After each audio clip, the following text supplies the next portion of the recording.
ボンシュー。パリもすっかり春めいてきました。少しお散歩したいと思います。どうぞ、のんびりお付き合いくださいませ。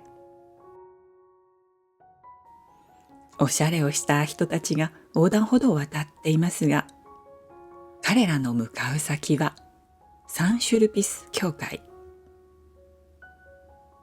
彼らがどこから出てきたのかというと、このお向かいのパリ6区の区役所。どうやらここで結婚式があったようですね。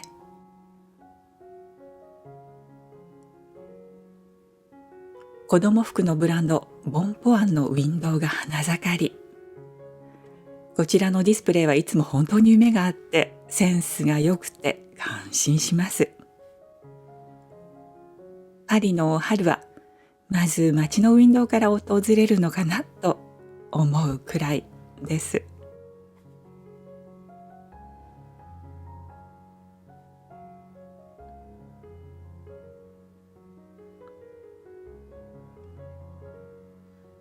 こちらはアンティークの版画などを扱っているお店。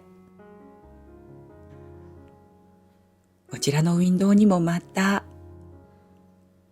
花がいっぱいです。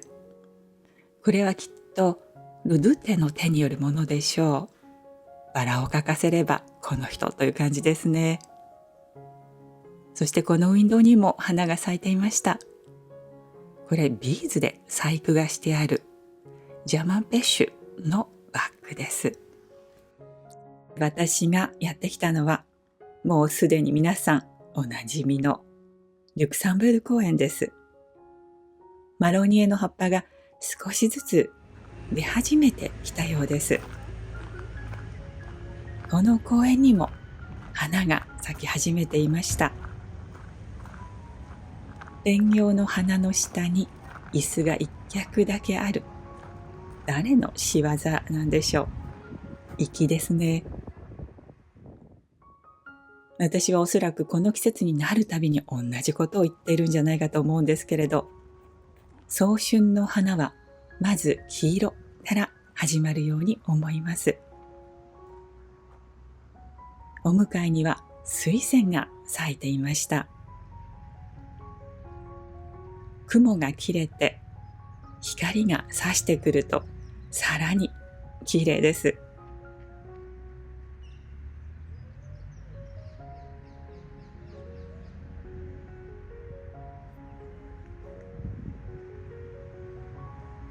パリはこのところお天気が安定しなくて、一日のうちでも風も雨も晴れもあるみたいな日が多いんですけれど、今日は綺麗な青空が窓から見えたので、これは満喫しなくてはと思ってパソコンのデスクを離れて公園に来ました。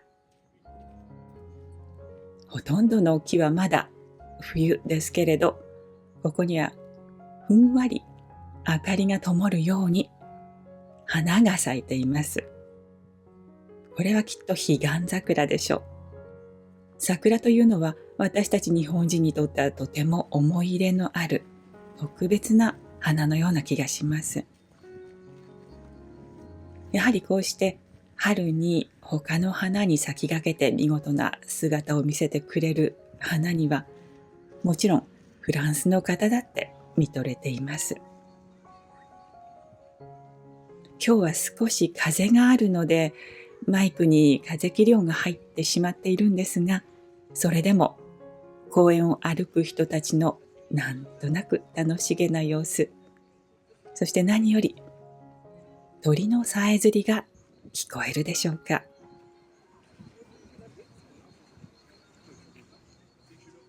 青い空と可憐な桜の花。今年も冬を耐え忍んだなという気持ち。春の訪れというのはいつも感慨深いものです。公園の椅子もこうしてたくさん並ぶようになりました。でも、ここに座る人の数はまだそこまで多くないですね。これがもうしばらく経つと満席になってしまうことでしょう。この大木はわかります。マロニエの木です。ずいぶん立派でしょ。そしてその木に守られているようにしているのが、シャルル・ボードレールの胸像。その脇にかすかに白い花をつけているのは、きっと拳の木でしょう。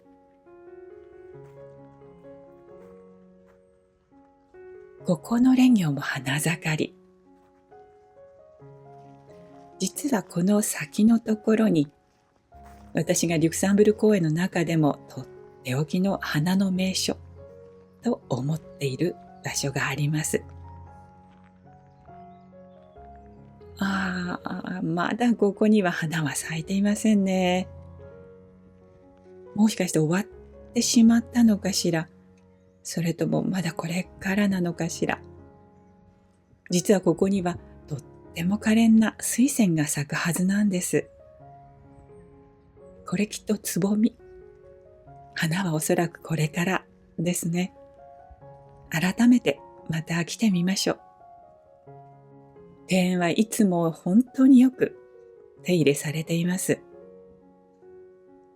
花をきっちりと計算して植えているというところがいかにもフランス式庭園です。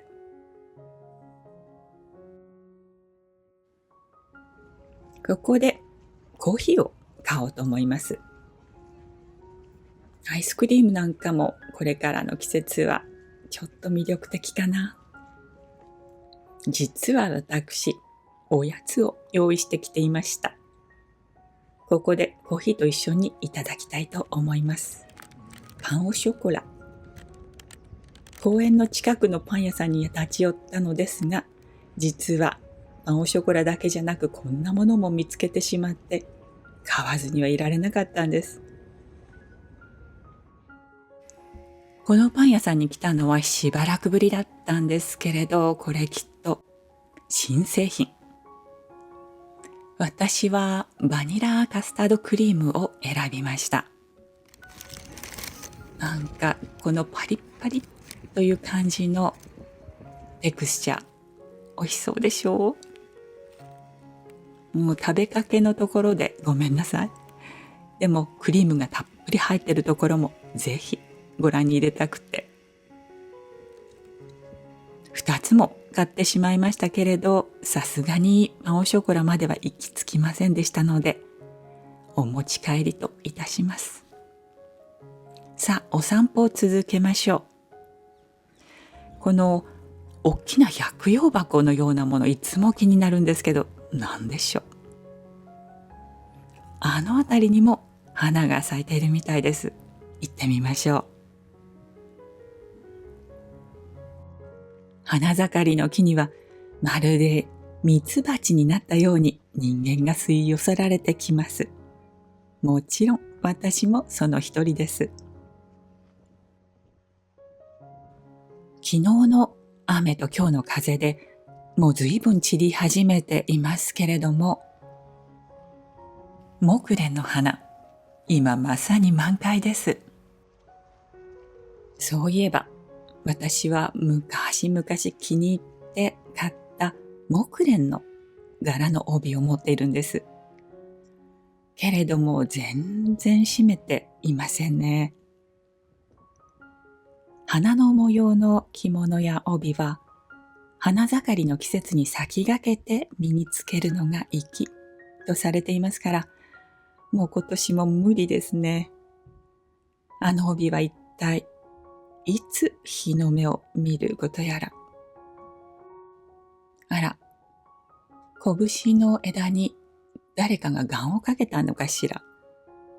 紅白の紐が結びつけてありました。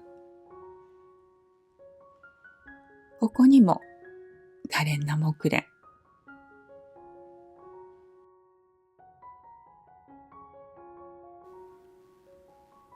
その陰には椿が咲いていました。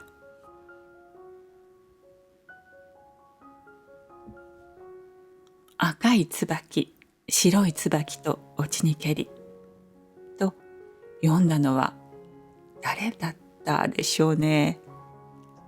椿を見ると思い出す俳句。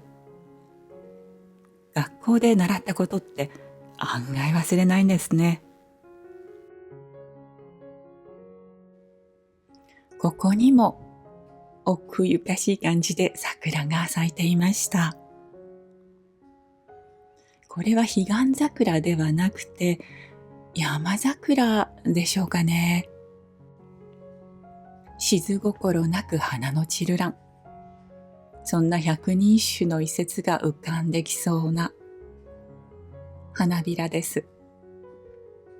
でもまだ満開ではなさそうなのに、しかもそんなに風もなさそうなのにと思っていたら、なんとこれは美しい鳥の仕業でした。こんな美しい鳥が都会の真ん中にいるなんて驚きです。花食い鳥。花の枝ごと飛び立っていってしまいました。こんなことあるんですね。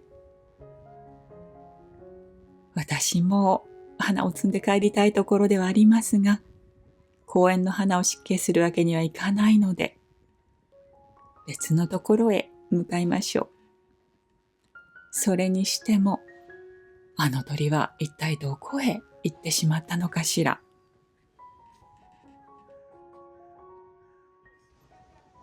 花を訪ねて私がやってきたのはこちらです。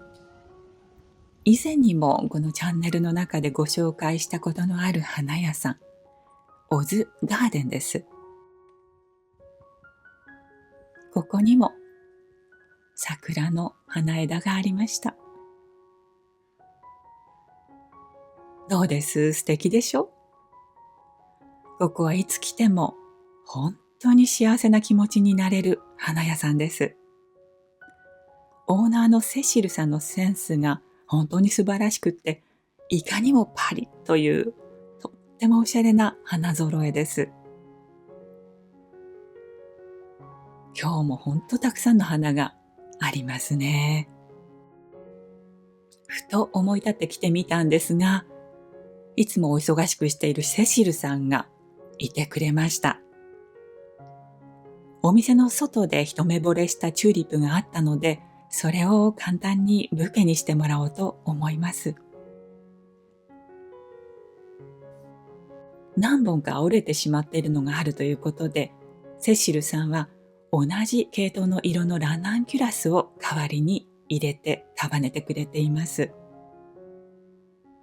本当はセシルさんのお顔をお見せしたいところなんですけど、この日は予告なしに訪ねてしまいましたので、彼女の手元だけお届けしますね。そう、ユーカリを入れてくださっているので、とっても香りのいいブーケになります。自分の家に飾るつもりだったので、ごく簡単に包んでね、と言いました。